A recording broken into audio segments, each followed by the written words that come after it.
성령 충만한 그리스도인의 삶에 있어서 네 번째 나타나는 특징은 뭐냐 하면은 성령 충만할 때 성령은 우리에게 하나님의 뜻이 무엇인가를 가르칠 뿐만 아니라 그렇게 살지 못한 것들에 대하여 책망함으로 나타난다는 것입니다.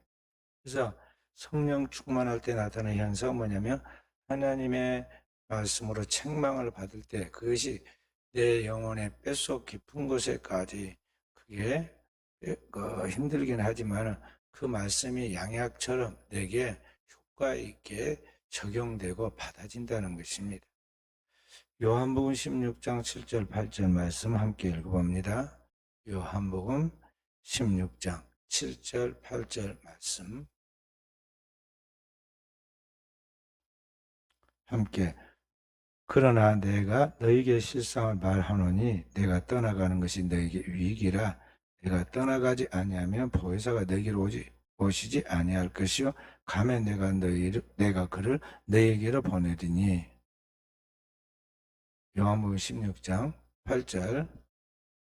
그가 와서 죄에 대하여 의에 대하여 심판에 대하여 세상을 책망하시리라. 아멘. 여기 보면 보혜사 성령 우리에게 와서 우리에게 죄에 대하여 의에 대하여 심판에 대해 세상을 책망한다. 그러니까 성령은 오늘 우리 곁에서 우리를 위로할 뿐만 아니라 우리에게 끊임없이 하나님 말씀대로 살지 못함에 대하여 지적을 하고 그 말씀대로 살 수 있도록 책망하여 가르친다는 것입니다. 마치 자녀들이 아직 어려서 선악을 분별할 줄 몰라서 실수할 때 집에서 부모가 책망하여 아이를 가르칩니다. 만약 부모가 책망하여 가르치는 자녀가 하면 그 자녀는 친부모가 아닌 사생아라고 그랬어요. 그러니까 지도받지 못하다는 것이죠. 교회에서도 역시 책망을 받죠. 학교에서도 선생님이 자녀들을, 학생들을 제 사랑으로 이렇게 책망을 합니다. 책망이 없다면 자기가 잘한 줄 알고 옹졸하게 자기가 이렇게 편견 속에서 오만한 사람이 되는 것입니다. 그래서 이 책망이 꼭 필요한데 성령이 우리에게 책망하여 가르친다는 것이죠. 인간이 왜 성령으로 우리를 가르치고 책망하느냐? 인간이 본래 죄인이기 때문에 탁월한 그 죄성으로 말미암아 끊임없이 죄를 마음으로 생각할 뿐만 아니라 입술로 죄짓고 행동으로 죄짓고 그래서 잘못된 길로 가기 때문에 하나님 말씀으로 바로잡는 책망이 필요한 것입니다. 이 죄라는 헬라 말은 본래 이 관역을 벗어났다 그런 뜻의 하마르티아라고 하는데 이 화살을 쏘아가지고 관역을 딱 맞지 않고 관역을 벗어났습니다. 세상에는 그 사람의 그 결과만 보고 이야기를 합니다. 다시 말해서 활을 쏘았는데 관역을 맞지 못하고 다른 방향에 가서 맞으면 너가 잘못된 거 봐라, 잘못 맞췄지 않느냐, 그러기 때문에 너는 이러이러하다 하고 그 결과를 갖고 말하지만 성경은 우리에게 관역을 잘못 맞힐 때는 처음에 조준부터 잘못된 거거든요. 그래서 그 원인이 무언가에 대하여 성경이 우리 안에 근본적인 그 원인을 가르치고 그 잘못된 부분을 고쳐나가기 시작하죠. 그게 책망입니다. 그래서 책망에 귀를 기울지 않은 그리스도인이 되게 만드는데 그걸 누가 하느냐? 성령이 하신다. 그런데 아이가 항상 집에만 있는 것이 아니잖아요. 학생이 학교만 있는 것이 아닙니다. 이와 같이 이 땅을 살아가는 사람들이 항상 어떤 일정한 안정된 공간에 있는 것이 아니야. 인간은 늘 이 세상의 광야 같은 이 세상에서 그 살아가는 다양한 삶이 있는데 누가 그것을 다 따라다니면서 그를 바로잡을 수 있겠어요? 그것도 그 마음의 생각과 뜻, 그 원인을 어떻게 찾아내서 고칠 수 있겠느냐 하는 것이죠. 바로 그러한 문제에 대하여 인간의 근본적인 그러한 문제를 그 정신 깊은 곳에 있는 이 인간의 영혼까지 들어가서 그 원인을 찾아내가지고 그래서 바로 잡아주는 게 뭐냐면 성령의 책망이다 하는 것이죠. 성령 끊임없이 우리에게 하나님의 영으로 우리 안에 하나님의 뜻이 무엇인가를 가르치는 거예요. 하나님의 진리의 성령이 우리 가운데 오셔서 하나님의 뜻이 무언가에 대한 교훈과 하나님 뜻대로 살지 모든 우리의 삶의 현실에 대한 책망과 그런 것들을 바로잡아서 하나님 뜻대로 살 수 있도록 만드는 바르게 함과 의로 교육함이 따르게 되는데, 이런 모든 역사가 뭐냐면 진리의 성령 우리 가운데서 일하실 때 그렇게 된다는 것이죠. 그래서 그리스도인이 아니면, 하나님의 성령으로 살아가는 그리스도인이 아니면 정말 이 세상에서 세상에 하나님의 영광을 드러내면서 살 수 있는 사람이 없는 것입니다. 로마서 3장 10절에 보면 기록하였을 때 의인은 없나니 하나도 없도다. 이 땅에 살아가는 모든 사람은 아담의 혈통을 타고났고, 아담이 범죄한 이후 인간은 다 끊임없이 죄를 저지르며 살아가는 죄성을 가진 죄인들이에요. 그리고 그 죄의 결과는 사망이 이르고, 그 죄의 사망으로 끝나는 게 아니라 그 후에는 영원한 심판을 받아 멸망하게 되는, 지옥에 떨어지게 되는 운명에 놓인 죄인들인데, 그런 죄의 근성부터 시작해서 모든 것을 바로잡아서 하나님의 형상과 모양으로 회복시켜 나가는 것은 뭐냐면 하나님의 성령의 역사다는 것이죠. 성령으로 아니하고는 아무도 죄의 뜻을 바로 알 수도 그 뜻대로 살 수도 없는 거예요. 그래서 그리스도인이 정상적인 그리스도인의 삶을 통해서 영적인 삶을 살아가도록 하려면은 끊임없이 이 성령의 도움을 받아야 돼요. 로마서 8장 26절에 성령 우리의 연약함을 도우신다 그래요. 성령 끊임없이 우리와 함께 파라클레토스, 우리 곁에서 우리를 도와주세요. 우리의 연약함을 도와주십니다. 가르쳐 주십니다. 생각나게 하십니다. 사람이 죄를 짓고 고소당해서 이제 조사를 받기 시작하면, 또 재판을 하기 시작하면요, 변호사가 옆에서 다 서서 가르쳐 줍니다. 이렇게 말해야 합니다. 이렇게 말하면 안 되니까 절대 대답하면 안 됩니다. 그리고 이렇게 조서를 써야 한다고 자신이 조서를 대신 또 써주기도 하고 가르쳐 주기도 하고, 이렇게 오늘 우리로 하여금 하나님 앞에서 영원한 완전한 변호사, 또 우리를 돕는 그런 분이 계신데, 그분이 누구냐 하면은 성령이시다. 그래서 그 성령이 우리를 도와주시는데, 어느 때까지냐? 우리가 이 평생이, 우리의 일생이 끝날 때까지, 더 나아가서 우리가 이 세상을 떠나서 영원 아버지의 나라에 갈 때까지 영원을 책임져 주시는 분이 계신다. 그분이 성령이시다. 그래서 그리스도 예수의 이름을 믿고 그리스도의 보혈로 우리의 죄가 속죄함을, 복음을 받아들이고 믿을 때 하나님 자녀됨과 함께 하나님의 성령을 그 마음에, 그 영에 부어주시고, 그러 아이가 하나님의 자녀답게 하나님 자녀다운 능력과 권세를 가지고 살아갈 수 있도록 끊임없이 도와주세요. 그 성령의 감동과 성령의 인도를 받아야 돼요. 아직도 자기 자아가 살아서 자기의 혈기, 자기의 똑똑한 잘남을 믿고 있는 자기의 생각, 그리고 세상 사람들이 나가서 이끄는 그 세상의 유혹을 따라 살아가는 사람은요, 신앙이 깊은 자리에 들어가지 못할 뿐 아니라 바닷가에서 뛰는 어린아이처럼 이렇게 신앙이 언저리에 있는 거예요. 이 사람이 위험해요. 어린아이가 물가에서 놀면 위험하듯이 오늘 신앙이 깊은 자리에 나아가지 않고 이게 신앙을 그냥 교회 다니는 것으로 만족하고 흉내만 내고 비유 맞추려고 교회 다니고, 시어머니 비유 맞추고, 남편 비유 맞추고, 아내 비유 맞추려고 교회 다니고, 엄마 아빠 비유 맞추고 교회 다니는 이 아이, 좀 조금 그런 부족한 사람들처럼 신앙생활 그런 수준에서 하면 위험하다 이 말이에요. 교회 집사니까, 권사니까, 장로니까 교회를 안 가면 안 된다. 교회 안 가면 사람들이 나를 어떻게 볼까? 그런 것을 의식하면서 신앙생활 하는 것은 그건 지극히 초보적인 어린아이 같은 유아적 신앙이에요. 위험하다 이 말이에요.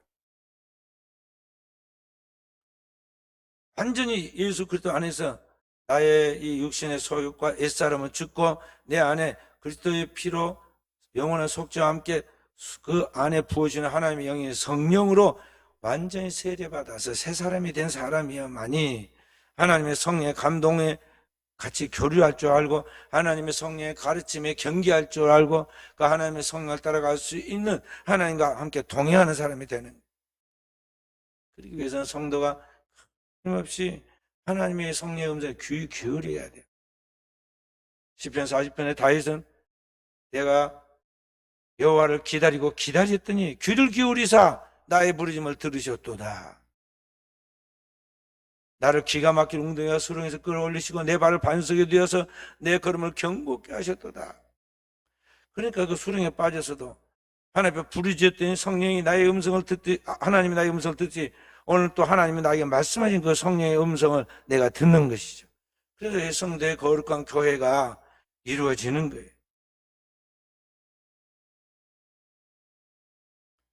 그래서 그리스도인은 이 성령의 음성에 귀를 기울일 줄 알아야 돼. 주님은 귀 있는 자는 들으라 그랬어요. 요한계시록은 성령이 교회들에게 말씀하시는 음성을 들을지니라 그랬어요. 성도는 하나님께서 성령으로 우리에게 말씀하신 영의 음성을 오늘 우리의 영혼의 귀로, 새로운 피조물이 된 우리의 속사람이 영혼의 귀로 하나님의 음성을 들을 줄 알아야 돼. 그리고 우리에게 잘못된 것들을 말씀할 때 그 음성이 하나님의 음성인 줄 알고 반박하거나 대적하거나 원망하지 아니하고 그 음성에 귀를 기울이고 즉각적 순종으로 복종해야 한다는 거죠. 이스라엘 초대 왕이었던 사울은 자신이 잘못된 길로 지금 갑니다. 하나님의 말씀이 사무엘 선지자를 통해서 떨어졌습니다. 이방 아말렉이 출애굽에 나올 때 이스라엘 백성을 괴롭혔는데 하나님이 영원히 아말렉을 치리라고 말씀하신 대로 가서 아말렉을 진멸하라고 그랬습니다. 그런데 가서 전쟁하고 대성한 다음에 많은 전략품을 거뒀을 때 부하들이 이야기합니다. 그 헌금 하나님 앞에 먼저 드리십시다. 10분의 1을 바칩시다 그랬어요. 속셈은 뭐냐면 10분의 9를 자기들이 가져가겠다는 거예요. 하나님은 우리의 꾀에 속지 않으시죠. 그런데 사울은 속았습니다. 사울이 그 말을 들었을 때 여러 생각이 많았습니다.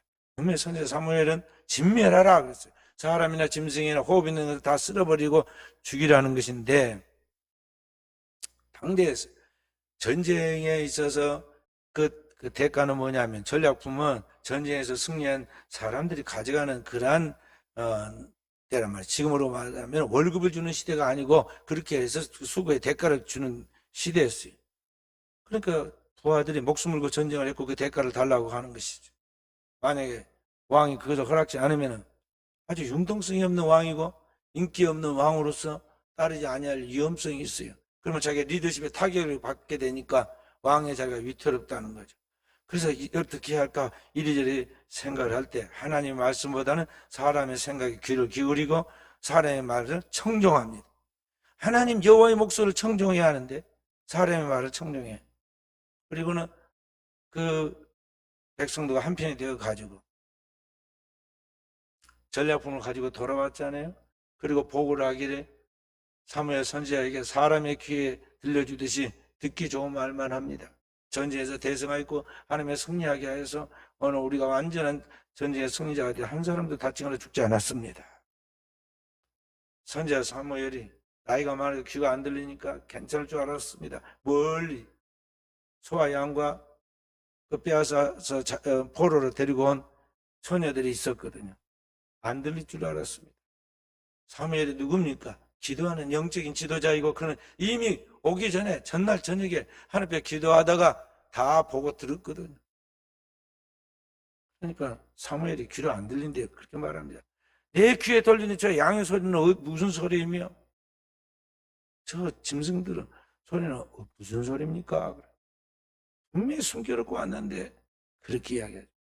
왕이 어찌하여 여호와의 목소리를 청종치 아니하고 왕이 하나님 말씀을 듣지 아니했으니 하나님도 왕을 버려 왕이 되지 못하게 하셨나이다. 그래서 이스라엘의 초대 왕이 사울 왕이 영적으로 끊어져요. 폐위됩니다. 그러면서 선지자 사무엘이 유명한 말을 하죠. 사무엘상 15장 22절부터 23절에 말씀합니다. 순종이 제사보다 낫고 듣는 것이 수양의 기름보다 나으니. 그 다음에 뭐라고 그랬어요? 이는 완고한 것은 사실 우상에 절하는 죄와 같고 거스르는 것은 그 다음에 뭐예요? 사술의 죄와 같다 그랬어요. 우상 숭배하는 죄가 똑같다는 거예요. 우리가 인간의 생각을 쫓아 뻣뻣하게 나가는 것은 그 인간의 생각과 사탄이기 때문에 사탄적인 생각을 하고 살아가니까 그건 지도자로서 영적 지도가 감이 아니라는 거예요. 그래서 하나님이 폐위시켜버려요. 반면에 이스라엘 2대 왕이었던 다윗 왕이 있습니다. 하나님의 영의 감동을 받아가 순종해서 전쟁하는 그 순간순간 하나님의 음성에 귀를 기울이잖아요. 그래서 이스라엘을 치는 그 적군들과 싸울 때도 하나님께 물어봅니다. 내가 나가서 싸우리까 말리까? 또 나갈 때 언제 공격을 할까요까지 다 물어봐요. 하나님께서 내 머리 위에 뽕나무 위에서 사람 발걸음 걷는 소리가 나거든 나가서 칠지니라. 영적인 하나님의 군대가 통행해주고 있는데 그 소리까지 듣는 거예요. 그래서 전쟁에 대성을 했는데 얼마나 전쟁에서 크게 승리했더니 물이 흩어진 것 같이 흩어졌다. 바알불하심이라. 이렇게 그 지명을 명하죠. 그래서 그 영감이 있는 다윗도 한순간 또 시험에 들고 무너집니다. 그의 신하 우리아의 아내 바세바의 사건으로 다윗이 범죄하고 넘어지죠. 그리고 사울보다 더 윤리적으로 볼 때는 큰 죄를 저질렀습니다. 그런데 또 다른 다윗을 늘 곁에서 위해서 기도하고 도왔던 선지자 나단이 어느 날 찾아와서 예화를 들으면서 그의 잘못을 지적을 하잖아요. 처음에는 그냥 보통 이야기인 줄 알고 들었다가 나중에 나단이 그 이야기를 듣고 대답하는 다윗에게 이야기하죠. 당신이 바로 그 사람이라. 당신이 말하는 그 죽을 자 바로 당신이라고 이야기를 해주죠. 그때 다윗이 어떻게 합니까? 길길이 놔뛰고 나단을 죽이겠다고 그런 것이 아니라 그 앞에 탁 무릎 꿇고 내가 여호와께 범죄하였나이다. 그러면 탁 무릎 꿇고 해결해. 선지자 나단이 아니라 선지자 나단을 통해 나오는 하나님의 음성이 그게 성령의 음성인 줄 알고 하나님 앞에서 무릎 꿇고 적극적으로 해결을 합니다. 순종이 제사보다 나았고 듣는 것이 수양의 기름보다 나으면 말씀처럼 순간 결정을 해가지고 탁 해결해요. 그러니까 하나님께서 적극적으로 용서를 해줍니다. 나단 선지자를 통해서 다윗의 죄를 사하였다고 그러고 그러나 그 죄의 값은 치러야 하니까 너의 집에 칼이 떠나지 않고 재앙이 있을 것이라고 이야기를 해주시죠. 그래서 다윗이 회개하고 다윗이 바로 정신을 바짝 차리고 서가지고 하나님을 경외하고 나아가는 하나님께서 다윗의 등불이 꺼지지 않도록 그의 보좌를 지켜주고 그의 후손 중에 인류의 구세 주인 만왕의 왕 예수 그리스도 오게 하심으로 다윗을 믿음의 그러한 조상으로 다윗이 아브람과 이삭과 야곱, 아브람과 이삭과 예수 그리스도로 이어지는 이 구속의 계보를 이어가는 그러한 조상으로 하나님 쓰임 받게 해. 그러니까 성령의 음성에 귀를 기울인다는 것이죠. 현대인들은 이 성령의 음성을 들을 줄 모릅니다. 너무 쓸데없는 것을 많이 듣고 보고 있어가지고 성령이 교회들에게 끊임없이 과거나 현재나 미래나 계속 말씀하시고 있어요. 그 성령이 우리와 함께 현재 나와 함께 있어서 나의 삶을 주도하고 나의 삶에 빛을 비춰 비전을 보여주고 나의 삶에 살아갈 수 있는 능력으로 역사해 주시는데 이 성령의 그러한 인도함을 모르고 있다는 거죠. 특히 성령의 음성을 들을 줄은 몰라요. 그리고 오늘 현대인들의 약점. 오늘 하나님이 성경의 기능은 뭐냐면 디모데후서 3장 16절부터 10절 말씀하신 것 같이 모든 성경은 성령의 감동으로 된 것으로 교훈과 책망과 바르게 함과 위로 교육하며 유익하라. 그렇게 하나님은 온전한 사람이 되게 하고 하나님의 일을 행하는 데 온전하도록 만든다고 했어요. 그런 성령의 음성이 기록된 성경이 오늘 우리의 삶 속에 현재화되어서 나에게 나타날 때 그 성령의 음성을 우리가 들어서 자기 것을 소화시키고 그렇게 살아갈 수 있어야 하는데 이게 약하다는 거죠. 그게 없어. 그래서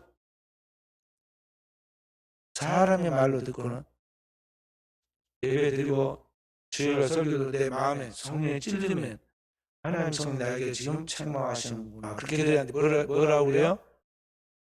목사님 오늘 내내 나들으라고 그래가지고 섭섭하다고. 교회를 다니니까 말거나 교회 당겨러 가고 말 별의를 다 하고 아니 자신은 너무 과대평가 아니에요? 아니 자기가 뭔데 그 많은 교인들 중에서 자기 한 사람만 골라가지고 들으라고 일주일 내내 기도하고 말씀을 준비해가지고 그렇게 하겠어요? 하나님의 성령이 말씀을 우리에게 교회가 준 거다. 교회 하나님의 교회 보편적인 하나님의 교회예요. 우주적인 하나님의 교회예요. 그 하나님의 교회에 하나님의 성령이 말씀하실 때 각각에 따라서 하나님이 그때 이제 우리에게 책망을 하는 거예요. 가까이. 하나님이 내 안에 거하시는 성령이 내 안에 너는 이러이러한 것이 이거 고쳐야 한다고 지금 책망하시는 것이지. 그 성령의 음성을 귀담아 듣고는 말이죠. 하나님 기도하면서 이것을 나를 깨뜨릴 수 있는, 나를 이제 바로 세울 수 있는, 하나님 뜻을 따라 살아갈 수 있는 사람으로 이 종을 긍휼히 이루시도록 깊이 기도를 해야지. 무슨 오늘 내내 목사님이 누가 갔다 목사님이 그 이야기를 해갖고 저렇게 나만 들으라고 했느냐, 그런 어리석은 소리를 해서 어떻게 되겠어. 성령은 우리 안에 있는 하나님의 깊은 것도 통달할 뿐만 아니라 우리에게 전후를 두르고 우리 안에 있어야 할 것을 아시고 하나님의 가장 좋은 것을 주시려고 지금 우리를 바로잡아 주시는 것이거든. 그릇이 준비돼야 거기에 담을 것을 주듯이 오늘 우리로 하나님의 그릇 되도록 하기 위해서 지금 작업을 하고 있다는 거죠. 하나님이 토기장이처럼 우리를 지금 깨뜨리고 만들어가는 거죠. 그래서 우리는 그냥 성령의 음성이 들어와서 우리를 책망할 때, 마치 예수님이 베드로를 책망할 때 사탄아 물러가라고 그럴 때 베드로가 적극적으로 자기 태도를 고치듯이 오늘 우리는 우리 자신을 고쳐야 돼. 그래서 주님이 우리에게 말씀하신 마태복음 10장 24절에 아무든지 나를 따라오는 자는 자기를 부인하고 하는 말. 자기를 부인하라. 자기를 부정하라는 것이에요. 셀프 디나이얼. 자기 존재 자체를 완전히 부정하라는 거예요. 자기 안에 있는 자기로 생각하는 그 생각 그 자체를 완전히 수술해서 제거해 버리라는 거예요. 그리고 그 안에 새로운 생명을 이식시켜야 하는데 그게 뭐냐면 하나님의 말씀의 떡과 하나님의 성령의 그 음료를 오늘 우리가 마시는 거죠. 그래서 주님이 내 살을 먹고 내 피를 마시라는 거예요. 내 살은 곧 하나님의 말씀이고 내 피는 곧 성령의 그러한 보혈이에요. 그러니까 성령께서 오늘 우리 가운데서 참된 음료로서 역사하시는데 얼마나 차고 넘치는지 생수의 강이 흐른다고 그랬어요. 고린도서 12장 13절에 보면은 성령을 마셔라 그랬어요. 마셔라. 생수. 내 안에 흘러나오는 성령의 생수를 내 영으로 마시라는 거죠. 그리고 그 하나님 말씀을 내 영혼의 그 기갈로 지금 죽어가고 있는 허기져서 죽어가고 있는 내 영혼의 속사람을 하나님 말씀으로 먹이라는 거죠. 영혼의 폐가 불러야 하고 영혼의 만족함이 있어야 돼요. 그런 사람은 중독에 걸리질 않아. 중독에 걸려서 끊어지게 되어갖고 있어. 현대인들이 왜 알코올의 중독에, 마약의 중독에, 다른 중독에 빠집니까? 영혼의 채워짐이 없어요. 영혼의 만족한 그런 참된 생명이 흘러넘치지 않기 때문에 그래야 하는 거죠. 어린아이부터 어른들까지 온통 우리나라는 중독 사이 아닙니까? 그러니까 스마트폰을 30분 이상 보면은, TV를 30분 이상 보면은 다 그게 중독이야. 중독. 내가 중독이라 한 것이 아니고 신문에 그렇게 났더라고요. 한 가지를 그렇게 30분 이상 집중하고 있으면 그게 일종의 중독이라고. 중독. 그런데 봐봐요. 우리 교회에 오는 학생들 중에도 보면 공부를 그렇게 열심히 했으면 참 우리가 천재 맨 나왔어. 뭐하니? 내가 가면 열로 돌려버려. 뭔지 모르지만. 그래서 내가 저기다가 지금 학생부도 그렇고 어른들도 그렇고 핸드폰 저기다 꽂이를 해놓고 거기다 두라고 그러는 거잖아요. 근데 왜 그걸 못 둬요? 아이들도 다 두게 하고 아이들도 통합 예배를 딱 드리게 해야 돼. 아이들이 제일 앞에 딱 앉아서 반드시 예배 드리게 하고 부모도 본이 되게 하고. 모를 것 같죠. 아이들이 저 말을 알아들을까? 여러분보다 더 영이 맑아가지고 더 잘 알아들어요. 지금 논리적으로 그것을 갖다가 이해를 하고 논리적으로 말을 설명을 못해서 그러죠. 영의 세계에서는 그게 다 알아진다니까요. 들어죠? 그래서 성경에 보면 어렸을 때부터 아기 때부터 어떻게 하냐?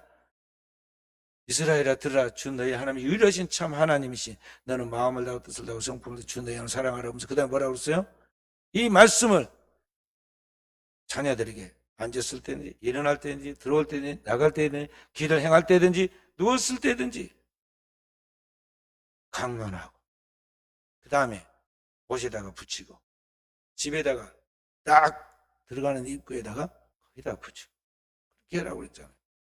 그렇게 말씀으로 살도록 이렇게 환경을 조성하라는 것이죠. 그런 분위기를 만들어라는 거예요.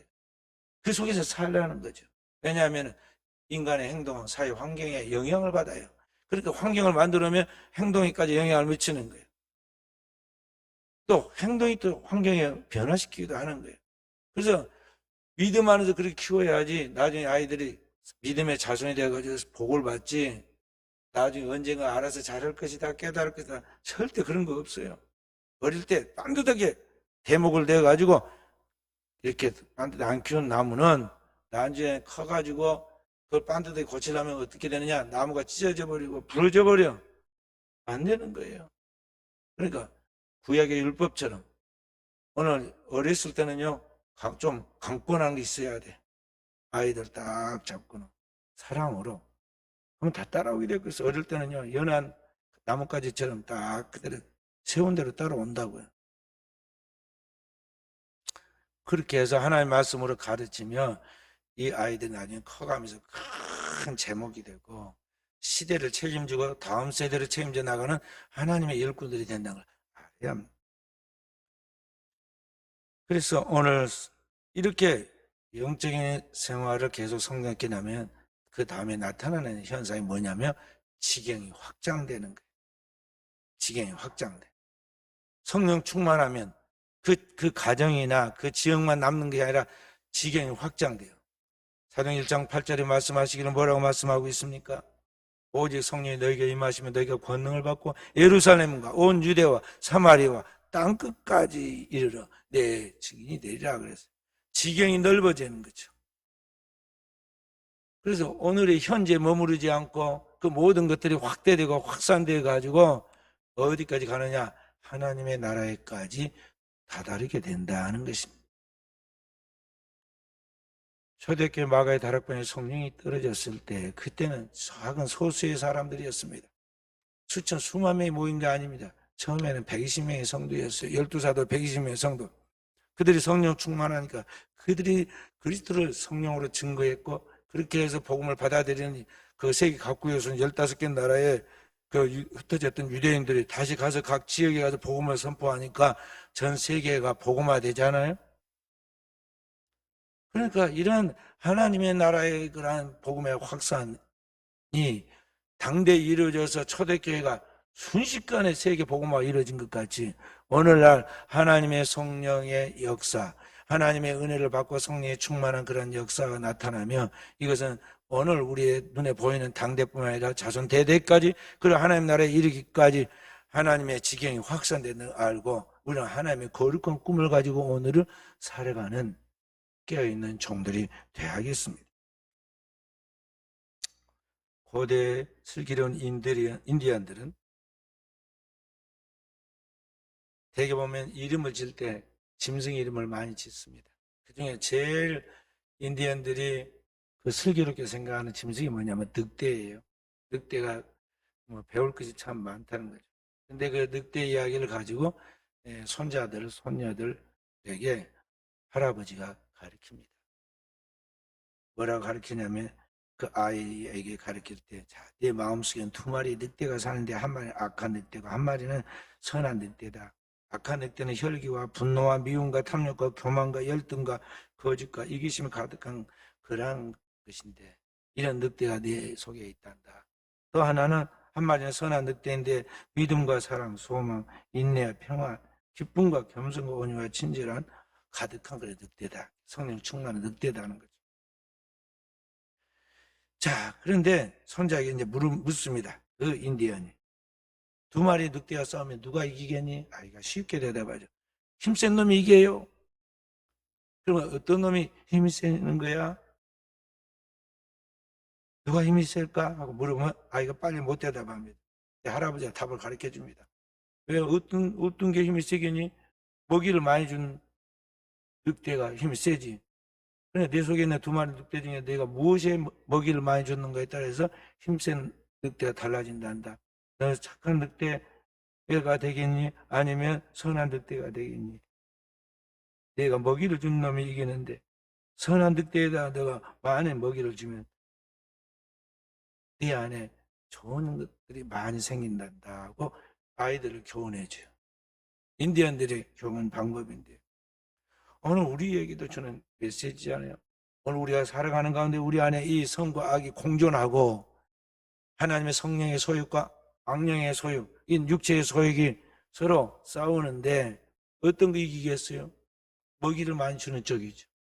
오늘 우리 안에 성령의 소욕이 강하게 이기도록 오늘 우리가 선택해야 돼요. 지금 내 에너지가, 내 관심이, 내 모든 정신이 어디에 써 있는가, 거기 쏟고 있는가 하는 거죠. 그게 나의 미래를 결정할 거예요. 현대인들처럼 오직 돈 쫓아다니고 나의 모든 시간과 정신과 에너지를 거기에 쏟고 하나님의 일은 다음에 할게요 하고 나간다면 내 운명이 결국 그렇게 허무하게 끝날 거예요. 오늘 우리의 삶의 우선순위를 먼저 선한 일, 우리 하나님의 말씀을 붙들고 기도하고 그 안에 말씀을 순종하고 하나님의 주신 모든 에너지를 가지고 영혼을 살리는 이 선교의 목표를 두고 나아가게 되면 결국에는 오늘 우리의 삶의 미래는 하나님이 책임을 지신다는 거죠. 어디에 쏟고 있느냐는 거죠. 성경에는 불의한 청지기도 나오고 착하고 충성된 청지기 이야기도 나옵니다. 어디에 에너지를 쏟느냐. 여러분과 저는 하나님 앞에서 지금 선택의 길에 놓여 있습니다. 우리에게 주어진 시간, 우리의 건강, 우리에게 주어진 물질, 우리에게 주어진 그 모든 에너지를 매일 매 순간 어디에 쏟고 있느냐는 것이죠. 자기가 지금 투자하고 있는 것을 보면 그의 현재의 주소를 알 수 있고 오늘 투자하고 있는 그 에너지의 비례만큼 우리의 미래가 달라진다는 걸 알아야 돼요. 무엇에 쏟고 있느냐. 사도 바울은 갈라디아서 5장 26절에 25절에 그렇게 말했습니다. 성령으로 살고 성령으로 행할지니 내 정과 욕심을 십자가에 못 박으라 그랬어요.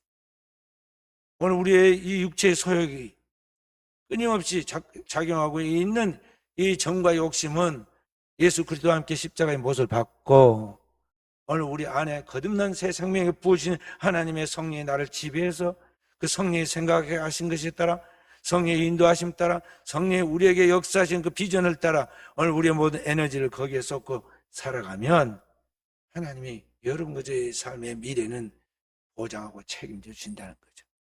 오늘도 저와 우리 사랑하는 성들이 이러한 영적인 깨어있는 신앙을 통해서 오늘의 이 시대 이 지역에 빛을 비추고 더 나아가서 민족과 그리고 아시아와 세계 속에 하나님의 영광을 드러내므로 이 땅에 우리를 하나님 보신 목적을 성취해 가는 보람된 승리자들이 되어지기를 주님의 이름으로 축원드립니다.